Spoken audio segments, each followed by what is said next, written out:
In today's video, I'm going to teach you how to set up the client portal in Clio. Let's dive right into this quick and easy process. First, you'll need to open your web browser, whether you're using Chrome, Firefox, Safari, or any other browser of your choice. In the search bar, type in Clio, then hit Enter.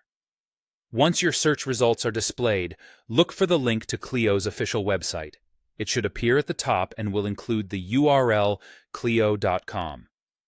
Click on that link to take you directly to Clio's homepage.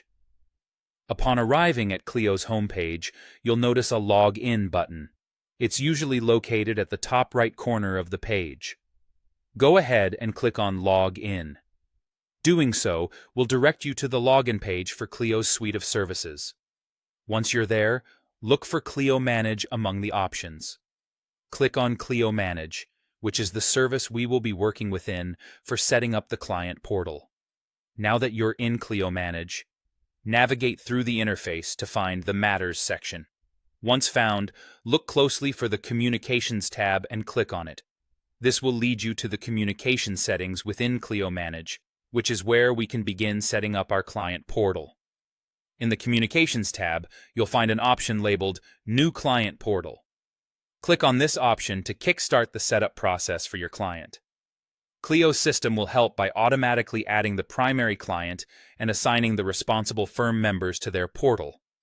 You'll see the list of firm members, and if needed, you can add or remove members to suit your specific requirements. After setting up the client portal, the next step involves client notification. Once you've confirmed the responsible parties and members, the client will automatically receive an email notification. This email will contain a link providing them access to their secure portal. This means your client doesn't need to go through any complicated steps to get started. Finally, your client can access their portal from any device that supports a web browser. By visiting clients.clio.com, they can easily log in and interact with their portal.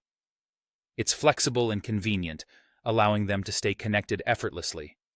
Once you've sent your first message or document to the client through this portal, they are fully onboarded into Clio's client portal system. And that's all there is to it. By following these steps, you've successfully set up a secure and efficient means for your client interactions, helping streamline your communication with them through Clio's robust platform. Thanks for watching.